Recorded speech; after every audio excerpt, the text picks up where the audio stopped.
la Asociación Julio César presenta La ruta de la batalla de Munda. Un viaje siguiendo los pasos que Julio César dio desde el puente romano de Córdoba hasta los llanos de Banda, donde se enfrentó y venció a Gneo Pompeyo, el hijo mayor de Pompeyo el Grande, y nació el Imperio de Roma.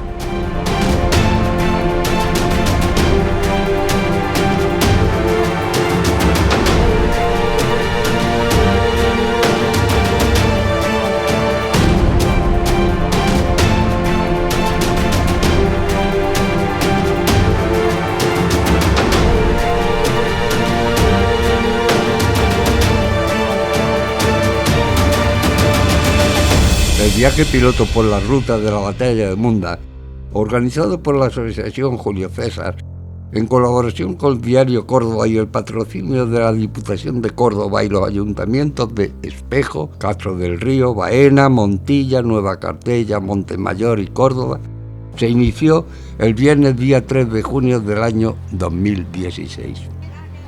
La cita con los invitados del viaje, personalidades del mundo de la política y del periodismo, cordobeses de las letras, de la universidad, de la empresa hotelera y especialmente de las agencias de turismo, se fijó para las 8:30, justo al pie de la Torre de la Calahorra y teniendo a la espalda el Molino de San Antonio y el Guadalquivir. Don Rafael Rodríguez Aparicio, gerente del Patronato de Turismo de la Diputación, fue el encargado de controlar la llegada de los invitados y cuando estuvieron todos reunidos se subieron en el autocar de la empresa Pérez Cubero, contratado especialmente para hacer el camino marcado que comenzaba justo en ese lugar por razones históricas. Pues fue justo a la salida del puente romano donde el 17 de marzo del año 45 a.C. acamparon los ejércitos de los dos combatientes que iban a enfrentarse en los llanos de Banda, no lejos de Munda, hoy Montilla, los más de 40.000 soldados que comandaba Julio César y sus generales, y los más de 70.000 que comandaban Gneo Pompeyo, el hijo de Gneo Pompeyo el Magnus, y sus generales. Ahí se produjeron los primeros contactos militares entre ambas fuerzas, y desde ahí, tras aquellos primeros combates, Julio César se dirigió hacia Ategua, en poder de los pompeyanos y cercada por los cesarianos. Tras él iría Gneo Pompeyo en su persecución. Y aquí comienza la ruta de la batalla de Munda que vamos a seguir hasta llegar a los llanos de Banda, pasando por los pueblos citados. Y a las 8:40 en punto puso en marcha el autocar Paco Caballero, el mejor conductor turístico de Córdoba y hombre veterano ya acostumbrado a entenderse con todas las lenguas del mundo. Ya subidos en el autocar, los dos guías turísticos, Pilar Redondo y Francisco Muñoz, irían ilustrando a los pasajeros paso a paso y siguiendo por la carretera Córdoba-Granada. Bien, pues buenos días y bienvenidos a bordo de esta nave, a la que hemos bautizado como la Santa María de Colón, que descubrió el Nuevo Mundo. También nosotros vamos a descubrir un nuevo mundo hoy, el de la ruta de la batalla de Munda. Pero para que no se aburran en la carretera, sobre su asiento se ha colocado un ejemplar del folleto que la Diputación y la Asociación Julio César publicaron sobre la batalla el año 2010. En él podrán seguir todos los avatares de aquel combate, que dejó sobre el terreno 50.000 hombres y más de 5.000 caballos. Y los que no quieran leer podrán ver en la pantalla el documental que realizó Canal Sur con guión y dirección de Julio Merino y que se emite cada año para recordar aquella fecha histórica, el 17 de marzo del año 45 a.C. Gracias. Pero antes, no tenemos más remedio que recordar a la vieja ciudad de Ategua, que durante siglos dominó estos territorios próximos a Córdoba. Ategua fue en los tiempos de la República Romana uno de los núcleos fortificados más importantes de la campiña, ya que estaba rodeada de dobles murallas y espesas torres. Por eso, y por su situación estratégica y porque era el gran granero de los ejércitos de Pompeyo, César decidió tomarla, puesto que estaba en manos de los pompeyanos. Fue un cerco brutal y sangriento, porque los cercados acabaron con todos los partidarios de la causa de César, incluyendo mujeres, niños y ancianos. Cneo Pompeyo acudió rápidamente en su auxilio, pero ante la superioridad de las tropas de César se retiró y dejó a los habitantes de la ciudad abandonados a su suerte. Al final, los cercados no tuvieron más remedio que rendirse, eso sí, a cambio de sus vidas. La ciudad fue tomada el 19 de febrero y allí fue donde los soldados llamaron por primera vez a César Imperator. Señores, ahora entramos en el lugar donde se celebró la batalla. El frente ocupaba, según la historia, entre 5 y 7 kilómetros, y estos campos de olivos que estamos viendo son los mismos que aquella trágica jornada vieron los propios protagonistas. Como ven, son campos ondulados, con pequeñas colinas y algunos llanos. A nuestra derecha, y aunque desde aquí no se vea, está el arroyo Carchena, que fue decisivo a la hora de las armas. Bien, pues hemos llegado. Aquí está el monolito que la Asociación Julio César, con la ayuda de la Diputación de Córdoba, erigió el 17 de marzo del 2011. Y en ese momento, y tras bajar del autocar los componentes del viaje, los guías Francisco Muñoz y Pilar Redondo fueron explicando con detalle los vaivenes de la batalla, siguiendo las páginas del Bellum hispaliense y los lugares físicos que se contemplan in situ. El mismo César perdiendo su sangre por las 2 heridas que le han causado en el fragor del combate y llorando lágrimas de horror y alegría. Llamó la atención especialmente y dio lugar a que los viajeros sacaran sus propias fotos la placa que figura en una de las grandes piedras que componen el monolito y que dice: en recuerdo de Julio César, aquí se celebró la batalla de Munda el 17 de marzo del año 45 a.C. In Farsalia pugnavi pro victoria, in Munda pro vita mea. En Farsalia luché por la victoria, en Munda por mi vida. Amigo, seguidamente visitaremos la Leal Villa de Espejo, sin duda una de las ciudades que más se menciona en la Bellum hispaliense y en la que César tuvo que entrar tras feroces combates contra los pompeyanos.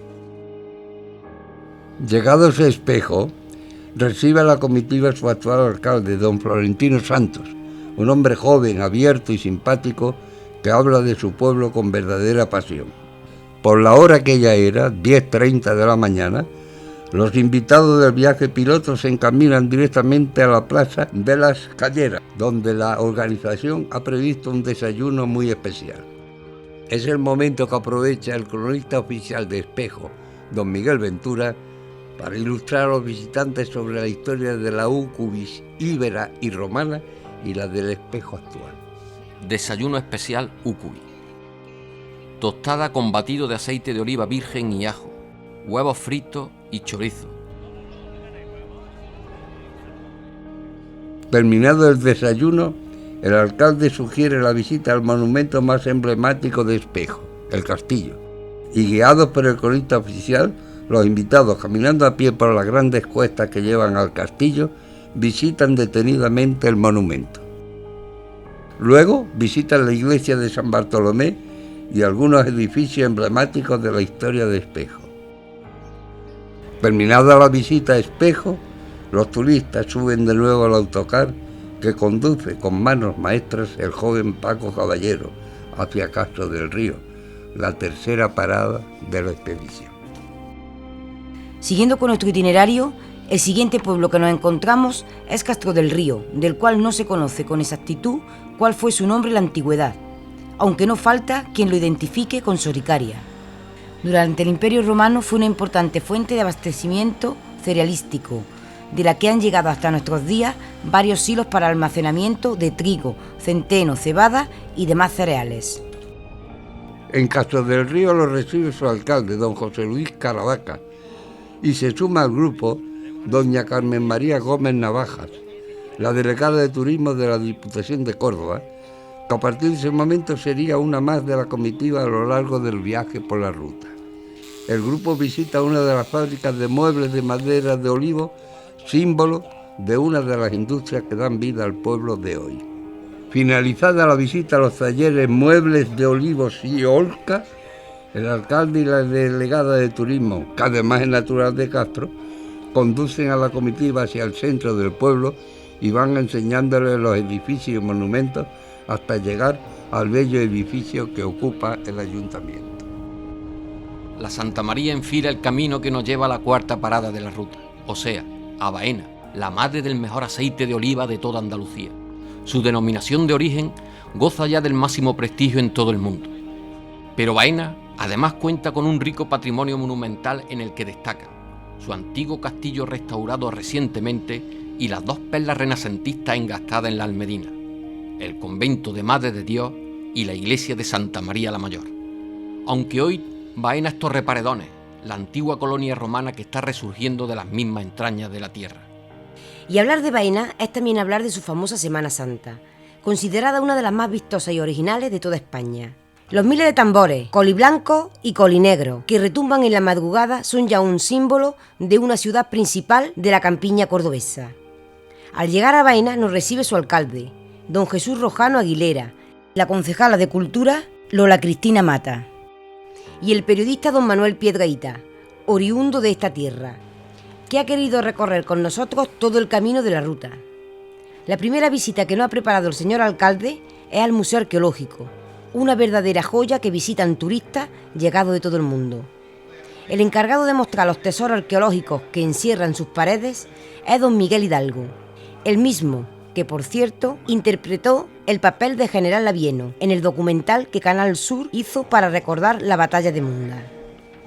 Y a continuación nos fue mostrando los contenidos de las distintas salas, una colección completísima que abarca desde la panoplia de los guerreros íberos hasta la indumentaria romana imperial, haciendo especial hincapié en las deidades, los esbotos, los utensilios ibéricos y algunos restos del yacimiento de Torreparedones, todo ello desarrollado por don Miguel Hidalgo de manera muy didáctica.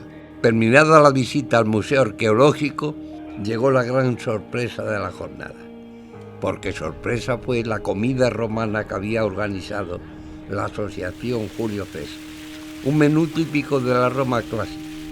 Se celebra en la Casa del Monte, situada en la Plaza de la Constitución, justo al lado del ayuntamiento.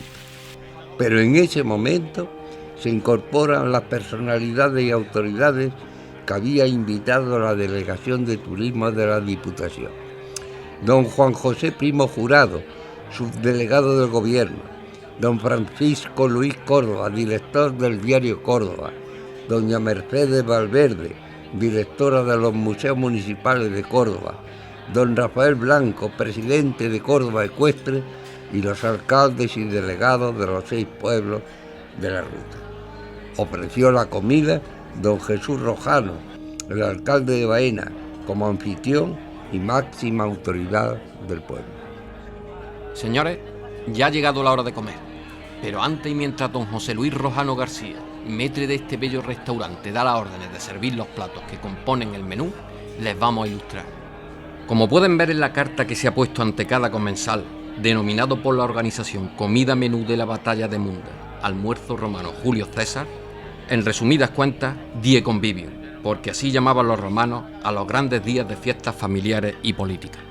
En primer lugar, vamos a degustar el delicioso paté de olivas que lleva el nombre de Séneca, el paté símbolo de la Andalucía aceitera. A continuación probaremos el queso con nueces Nerón, pero no se asusten, que el loco Nerón ya había muerto cuando los gastrónomos romanos inventaron este plato. A continuación vendrán los mejillones Agripina, y no huyan, que Agripina envenenó a su marido el emperador Claudio con setas.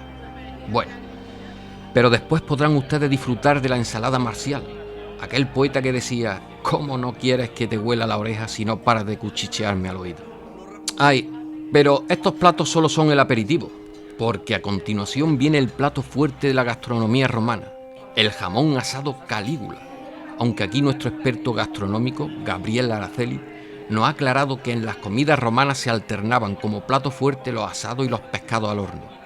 Según Plutarco, el dictador Sila prefería la lubina y además no podía ser cualquier lubina, sino la que se pescaba en el río Tíber y en las proximidades del puente Milvio, en el que Constantino el Grande salvó el imperio.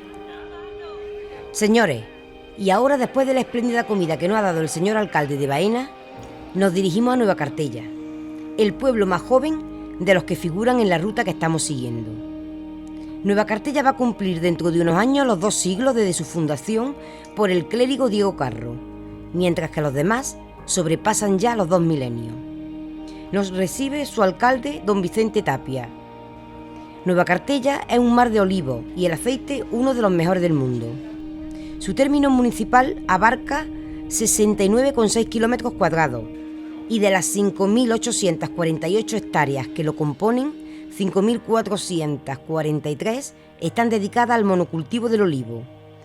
Es, como veréis enseguida, un pueblo de calle ancha y casas blancas. Un pueblo en el que, como diría García Lorca cuando lo visitó en 1932, existen más fábricas de aceite que bares. En Nueva Cartella, los viajeros visitan, dirigidos por algunos de sus directivos, la almazara de la cooperativa Nuestra Señora de la Virgen del Rosario, una de las más modernas de Andalucía. Pero no solo de aceite vive el hombre. Nueva Cartella es también un templo de la gastronomía. Por estas tierras que estamos circulando también pasaron Julio César, la familia de los Séneca antes de irse a Roma, y hasta Derramán III. Señores, y ahora la siguiente parada, Montilla.